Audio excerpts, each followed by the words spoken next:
Danes v Pomurskem dnevniku. Kaj beremo Pomurci? Pomgrad med sponzorji Mure.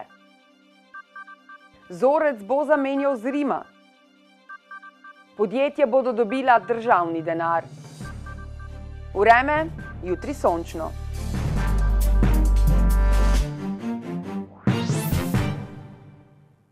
Drage gledalke, cenjeni gledalci, lepo pozdravljeni.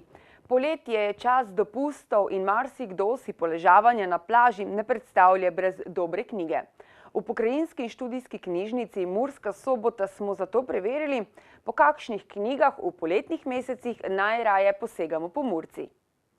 Pomurci v času poletnih mesecev posegamo po enakih vrstah knjig kot ostali Slovenci. Tako v soboški knjižnici v tem času izposojajo predvsem veliko lahkotnejše literature, pa tudi turističnih in planinskih vodnikov. Ženska populacija predvsem posega po ljubezenskih romanih, kriminalnih romanih, moški pa berejo kriminalne romane, potem biografije, zgodovinske romane, pa kakšne spomine.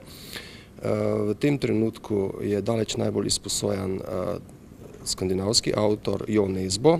Izmed domačih avtorjev pa je zelo veliko povpraševanje po prvencu, po romanu Mojce Širok z naslovom Pogodba.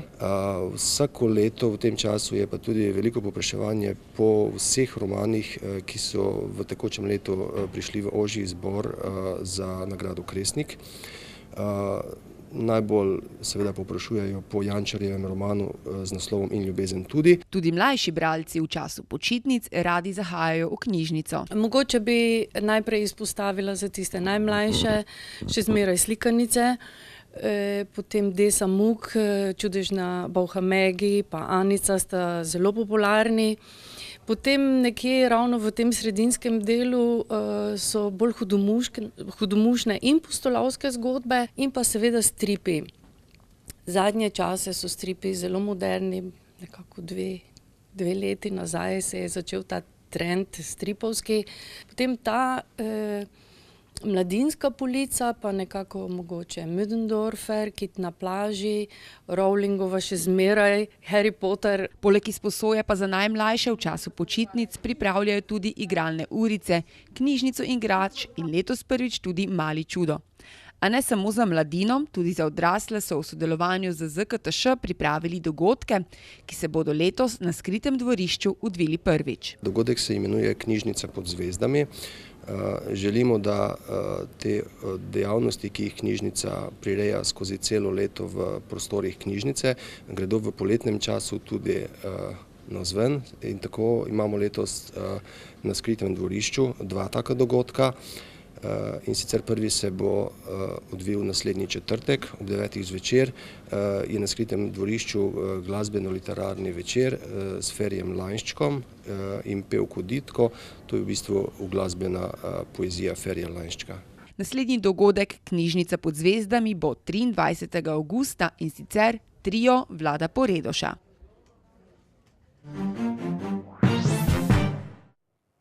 Črno-beli bodo v novi sezoni dobili tudi nove sponzorje, ki so se odločili sodelovati v doslej uspešni zgodbi Soboške Mure. Eden teh je tudi podjetje Pomgrad. Kot smo poročali že pred dnevi, bodo črno-beli v novi sezoni dobili tudi nove sponzorje, ki so se odločili sodelovati v doslej uspešni zgodbi Soboške Mure. Eno teh podjetij je tudi podjetje Pomgrad. Predsednik uprave Pomgrada Iztok Polanič je namreč včeraj na sedežu družbe s predsednikom Mure Robertom Kuzmičem podpisal sponzorsko pogodbo za naslednji 2 sezoni. Iztok Polanič je ob tem dejal, da v skladu z njihovo vizijo podpirajo pozitivne zgodbe v okoljih, v katerih delujejo. Predsednik Mure pa je ob tem dodal, da veseli dejstvo, da domača podjetja prepoznavajo dobro delo kluba in ga pri tem podpirajo. Kot smo še uspeli izvedeti, pa znesek, ki ga bo podjetje namenilo Muri vsaj prvo leto, naj ne bi presegal 50.000 evrov. Znano je, kdo bo nadomestil ljutomerskega župnika Andreja Zrima, ki je bil obtožen nadlegovanja in se je moral umakniti iz župnije. Aprila je Pomurje pretresla novica, da naj bi eden od duhovnikov nadlegoval otroke. Šlo je za ljutomerskega župnika Andreja Zrima, ki se je moral zaradi suma kaznivega dejanja umakniti iz župnije in sicer po navodilih zakonika cerkvenega prava in na osnovi mnenja ekspertne skupine za reševanje spolnih zlorab. Premestitve duhovnikov v katoliški cerkvi niso nobena redkost in avgusta, ko se te premestitve dogajajo, bo župnija v Ljutomeru dobila novega župnika. Na mesto z Rima je namreč obveznosti župnika opravljal kaplan Zoran Car. Po naših informacijah bo župnijo v Ljutomeru vodil župnik Franc Zorec, ki je do zdaj župnikoval v Bakovcih. Spomnimo, da je soboški škof Peter Štum v sporočilu za javnost zapisal, da umik iz župnije ne pomeni, da je osumljeni resnično kriv, ampak bo to pokazal postopek po pravnem načelu. Informacije o tem, kaj je pokazal postopek in kaj se dogaja z župnikom z Rimom, še čakamo. Statistični urad Slovenije je v juliju 2018 končal drugi pilotni projekt z naslovom Odpadna hrana, v katerem je dopolnil in izpopolnil v 2017 končani prvi pilotni projekt o statističnem spremljanju odpadne hrane. Poglejmo rezultate. Namen drugega pilotnega projekta je bil dopolniti in izpopolniti metodologijo za statistično spremljanje količin v Sloveniji nastale odpadne hrane in ravnanja s to hrano in tako izboljšati kakovost podatkov o odpadni hrani na nacionalni ravni. V pilotnem projektu so bili obdelani podatki za leto 2016. Prebivalec Slovenije je v letu 2016 zavrgel povprečno 74 kg hrane, to je približno 0,2 kg na dan. V odpadni hrani je bilo 35% užitnega dela. To je takega, ki bi ga z ozaveščanjem in pravilnim odnosom do hrane lahko preprečili ali vsaj zmanjšali. 65% odpadne hrane so bili v običajnih razmerah neužitni deli, naprimer olupki, lupine, kosti, koščice in podobno, ki se jih načeloma ne da zmanjšati. Skoraj polovico vse odpadne hrane so proizvedla gospodinjstva. Ta odpadna hrana je bila 12% vseh v 2016 v gospodinjstvih nastalih komunalnih odpadkov. Večina proizvedene odpadne hrane se je predelala anaerobno v bioplinarnah, četrtina aerobno v kompostarnah. Odpadna hrana, zbrana kot del mešanih frakcij odpadkov, je bila pred odlaganjem biološko stabilizirana v obratih za mehansko biološko obdelavo komunalnih odpadkov. Vladni odbor za gospodarstvo je pred dnevi odločil, da se v načrt razvojnih programov za obdobje 2018-2021 uvrsti tudi 6 projektov iz Pomurske regije.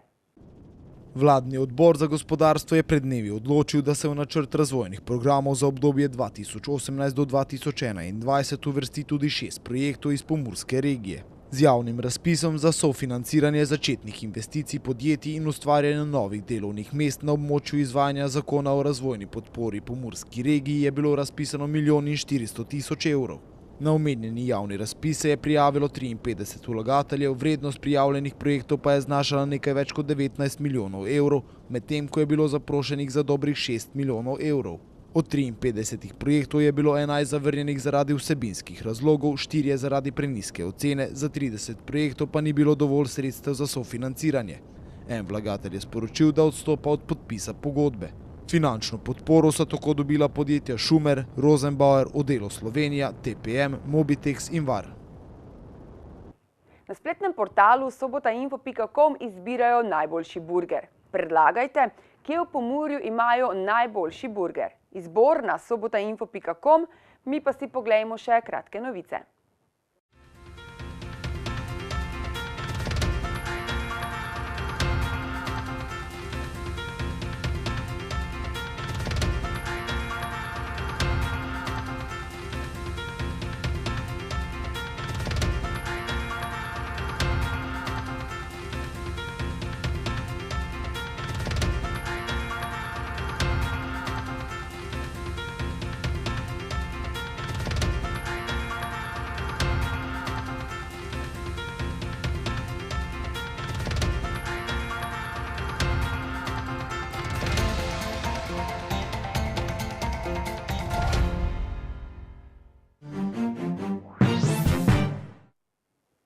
Jutri bo sončno, predvsem v hribovitem svetu pa lahko popoldne nastane kakšna vročinska nevihta. Kakšno vreme nas čaka ta vikend pa v vremenski napovedi. Danes smo imeli jasen dan s temperaturami okrog 30 stopinj Celzija. Opoldne ste v Krajinskem parku Goričko, Radencih in Lendavi namerili 25, v Murski Soboti pa 26 stopinj Celzija. Jutri bo sončno, predvsem v hribovitem svetu pa lahko popoldne nastane kakšna vročinska nevihta. Najnižje jutranje temperature bodo v severovzhodni Sloveniji, v Murski Soboti in Mariboru od 13 do 14, dnevne pa okoli 30 stopinj Celzija. V soboto bo dopoldne še večinoma sončno, popoldne pa bodo nastajale krajevne nevihte, ki se bodo ponekod lahko nadaljevale v noč. V nedeljo bo spremenljivo oblačno, nastajale bodo plohe in nevihte. Vročina bo nekoliko popustila. Temperature v naših krajih se bodo zjutraj gibale od 16 do 17, dnevne pa od 27 do 29 stopinj Celzija. Toliko smo vam pripravili za danes. Več vsebin poiščite na www.tvideja.si. Se vidimo jutri. Nasvidenje.